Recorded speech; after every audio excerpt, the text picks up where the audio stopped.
Okay, this is gonna be a very interesting video. Hi friends and welcome back to my channel. Today I wanna talk about the times that I failed as a designer.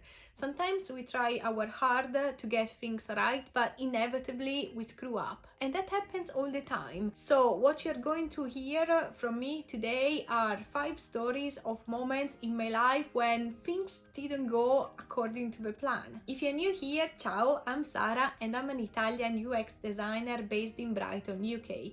As you watch this video, do let me know in the comments what your greatest failures are, and if you think that this video was helpful, then leave a like and hit the subscribe and bell button to get notified whenever I publish new videos. I'm planning to do many new exciting videos in 2021, so stay tuned for that. Recently, I've started to mentor junior UX designers, and I've noticed that often what holds them back from applying for a job or posting their work online is the fear of failing, being rejected, the fear of not being good enough.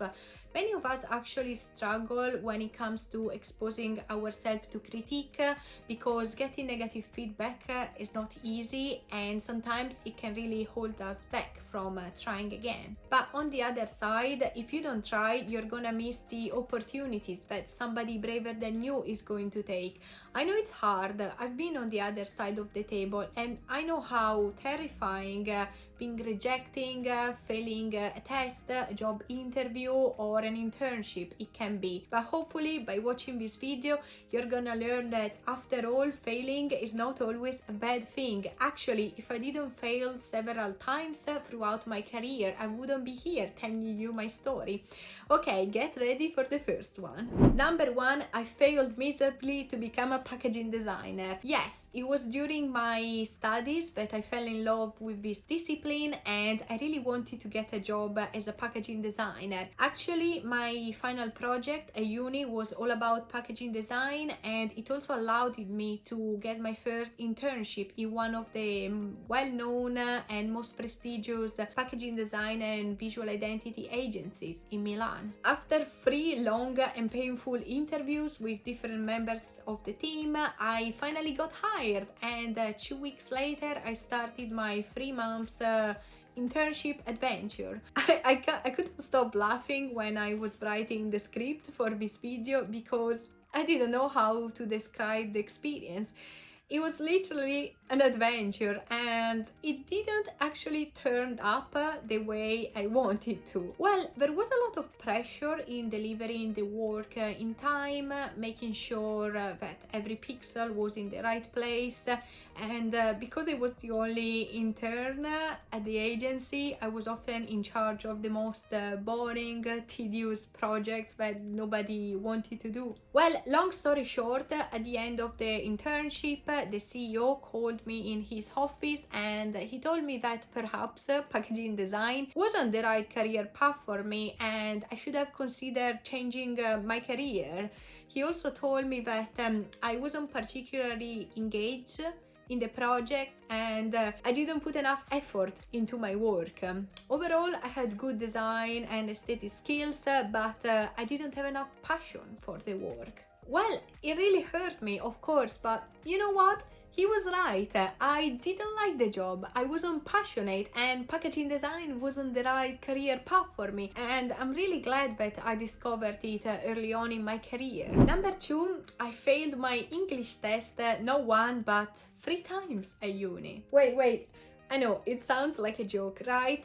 But I never learned English properly until I moved to England 4 years ago.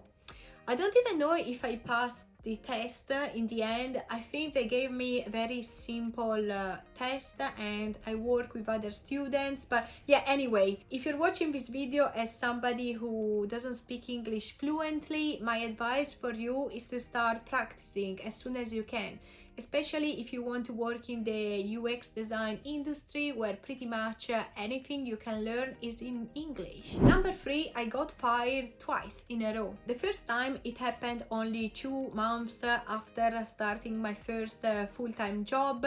Honestly, during the first few weeks, I knew that I didn't want to stay, but honestly, it was the only full-time job that I found so far. I remember that I was asked to work until late and for free pretty much every day, and the job itself wasn't creative at all. I wasn't surprised when the CEO called me in her office and she said that I was fired and I had to leave the building immediately because, I refused to work until late and for free, and it was clear that it wasn't the right place for me. The second time I got fired, it was sort of an agreement from both sides, as I wasn't passionate about the work and I wasn't even happy with the salary. And that was my last experience working in Italy. Number 4, I failed to become a visual merchandiser. That's correct. There was a time in my life when I wanted to become a visual merchandiser. I don't know why. I thought it was the perfect job for me because I loved designing the fashion industry, and I was sort of looking for a job that didn't involve using the computer all the time. So somehow I managed to get an interview for an internship at a very well-known fashion brand in Milan, but I screwed up miserably. This interview was in Italian and English, so after telling you the story of how I failed my English test 3 times at uni, you can probably guess what happened. So the interview was a total mess. The 2 recruiters were laughing out loud while I was feeling the most embarrassed I've ever been in my life, and that ended my career in visual merchandising and I guess the chances of getting a job in Italy. Actually, that experience helped me understand that if I really wanted to get a job as a designer in Italy, first, I needed to improve my English. Number 5, I failed to start this channel 3 times before publishing the first video. I actually wanted to start a YouTube channel in 2018, but every time I tried to record a video, something went completely wrong. So the first time I didn't write the script, so it was a total mess. The second time I wrote the script, but I didn't practice. And the third time I was about to give up because I sounded really cold and awkward in front of the camera. It makes me laugh when I think that it took me more time to prepare my first video than the last 4 or 5 together that I've published.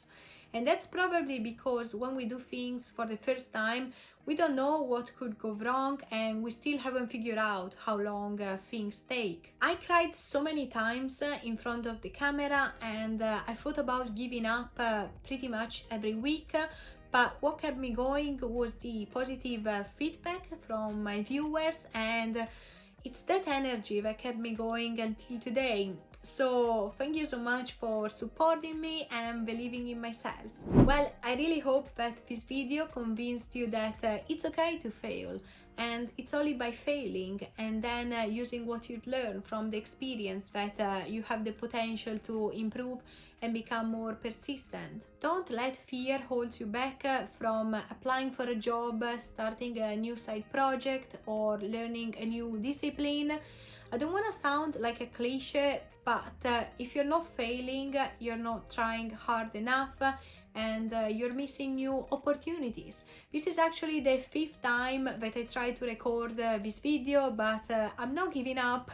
Anyway, thanks for sticking to the end. I think it will be super cool if you write about your biggest failures in the comments and what you've learned from them.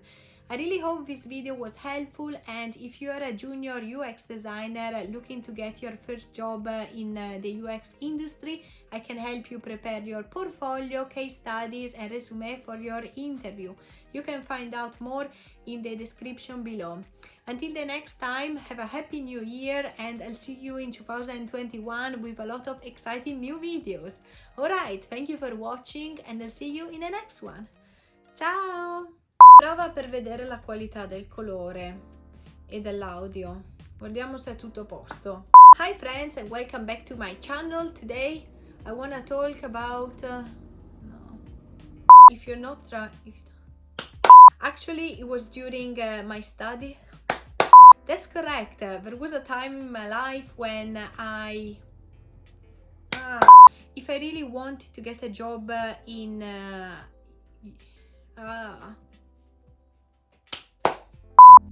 wait, I know it sounds like a joke, right? But